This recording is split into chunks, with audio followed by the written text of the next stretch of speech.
So last week, during the Holy Week break, I went with some friends to La Ia in Batangas to just shoot and explore. I haven't actually been to that part of Batangas, so it was an entirely new experience for me. And basically, I just went with whatever my friends suggested that we see and shoot. And I promised myself that I wouldn't be doing a video there because I just wanted to relax, at least for that sunset shoot. I just wanted to, dip my feet in the water and just enjoy the process of shooting. And in fact, right when the sun set, I was done shooting and I was just talking to the friends I had with me. But as I was editing the photos, I realized there was a tip or a lesson that I could share. So in this video, let's talk about shooting and editing landscape photos with the sun in frame.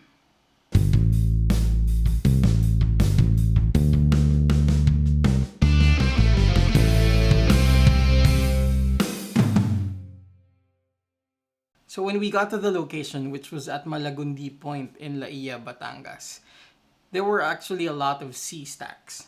And some of them had a huge chunk of water between them and the background, which is the setting sun with some mountaintops. To be honest, this really got me excited because this was something I haven't done in a while. And without almost any hesitation, I dipped my feet in the water. I got in the water and walked a few meters into the beach. And I just found this composition. And at this point in time, I knew I had about 5 or 10 minutes before the sun would go behind those mountains.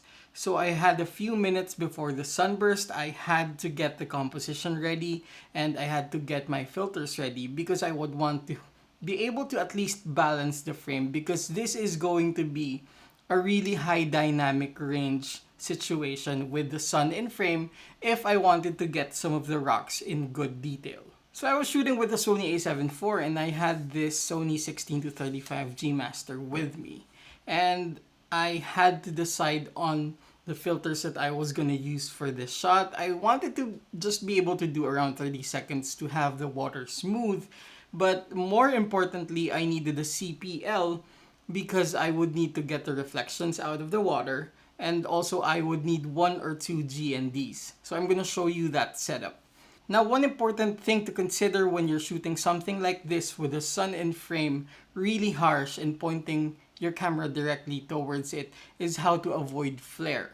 Of course, to be able to do that, you would need good glass, not just in your lens, but also in your filters. So I kind of had to make sure that my filters were clean. I wasn't entirely 100% good on that, but you will see the effects later. Now for the filter setup, of course, I had the CPL and the ND filter in one with the drop-in filter of the HNYK series. So this is an ND64, a 6-stop ND filter with its own CPL.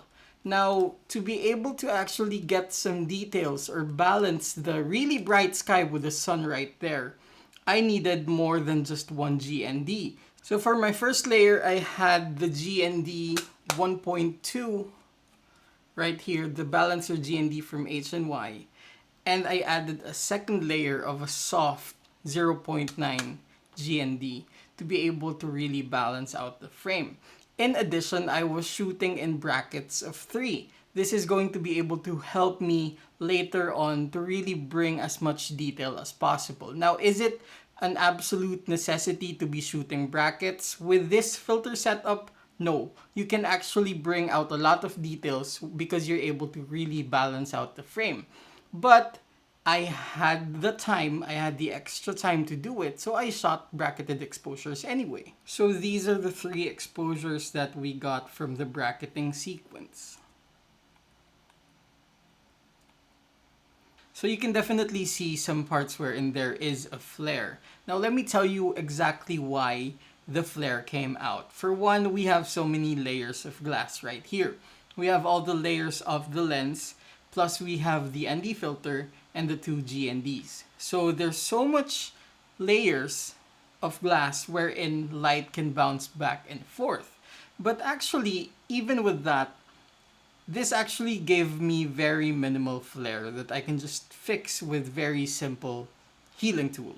However, you can see an annoying artifact on the lower right and lower left of the frame right here. And you might be wondering what that is, because that definitely does not look like a regular flare. And this is actually that. It's the markings of the lens, because as you can see, the markings of the lens here are white.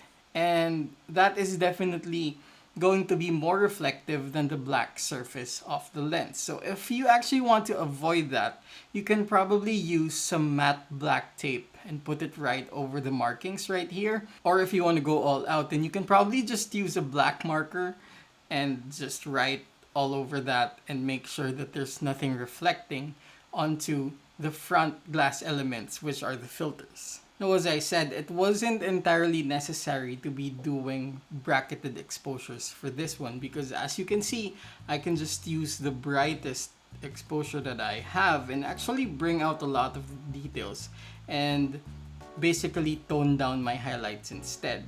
However, of course, with the process of bracketing, we actually get to triple the data that we have. This means that you can take all the details that you have here and merge them into one file that will give you the most freedom in terms of editing. So how do we do that? Very simply on Lightroom, you can just get all three files, right click, and go to Photo Merge, and just press HDR. Now you can even select the auto settings, but I definitely avoid this most of the time because I don't want to preempt the treatment that I will have on my editing. So you can leave it blank and just, of course, press merge. Now what this process is going to give you is a single file with all that detail merged into one. And basically, with that file, you can actually stretch out your exposure values, your highlights, your shadows, your blacks, your whites, to bring out as much detail as you have. And there is, of course, a tendency to overdo this. So be sure to be conservative in doing this process. So let's go to the file, and you will know it's the stacked file when you can see HDR right here.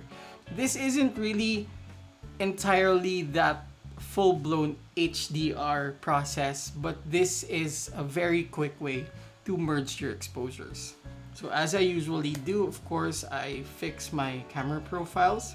And you can see that even if I boost the exposure by a lot, like +2, there's not much noise in the shadows, not much noise in the details.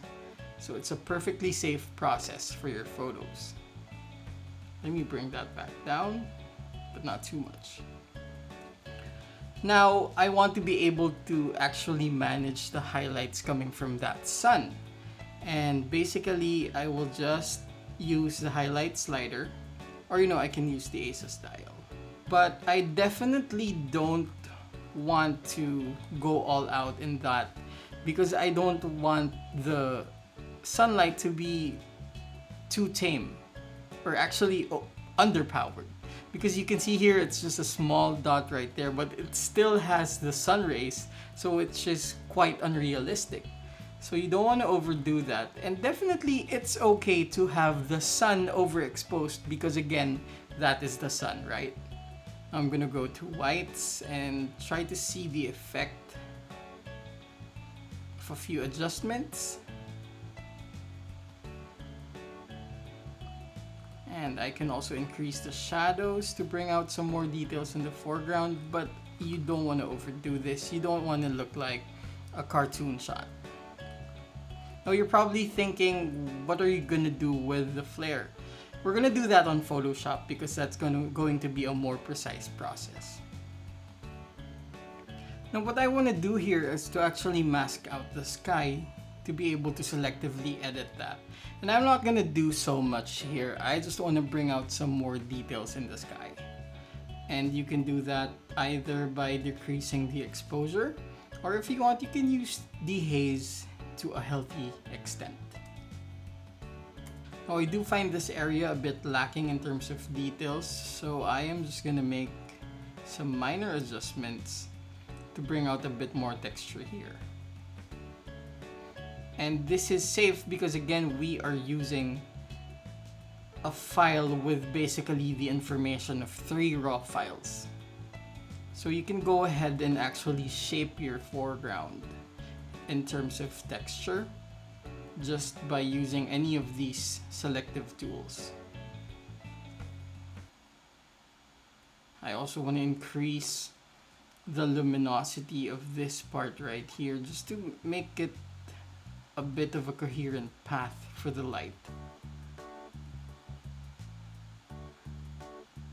Right there. So it kind of seems like the sunlight is hitting this area similarly to this area. And we can also adjust the temperature here. So the point here is actually you don't have to be bringing out too much detail in the darker parts because again, this is still something that's constricted by the limitations of dynamic range. Instead of just bringing out all the shadows and bringing out all the noise with it, you can actually just increase the highlights on the darker parts. And that's going to be a bit of a more healthy process for your raw file. Now, just a few adjustments for color.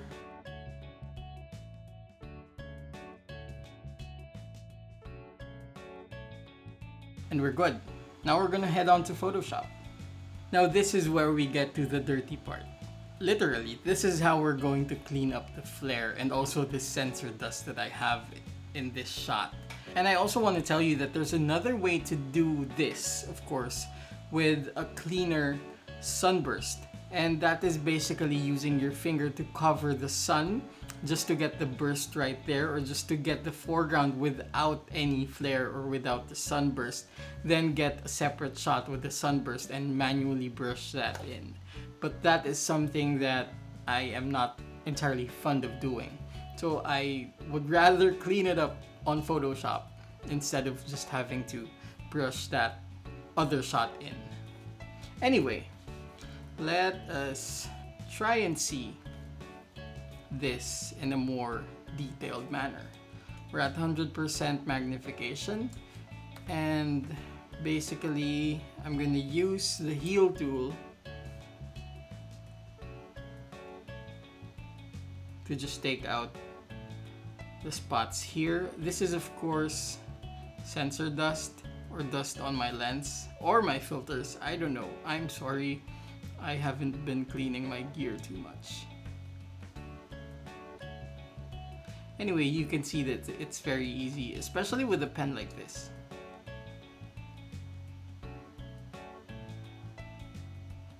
So really important to be doing this, especially when you're printing your photos.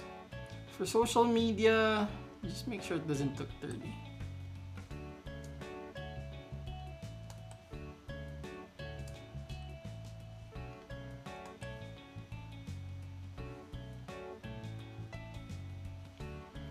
Now, of course, the advantage that we have on this shot is actually the fact that the flare, just like this one, is actually just on a random surface, which means that you can very easily sample some parts, some of the other parts nearby, and just replace the flare with that.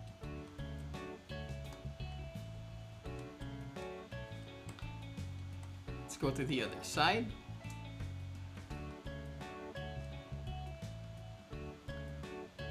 So the key to actually doing this is basically just doing it in small increments instead of a huge step altogether. And you can see that I switch between the heal tool and the clone stamp tool. And this is something that you can just play by ear actually. So the difference is when you're using the healing tool, you're letting Photoshop decide where to get information to copy. And when you're using the clone stamp, you tell Photoshop where to copy, where to put it. So that's actually a more precise process.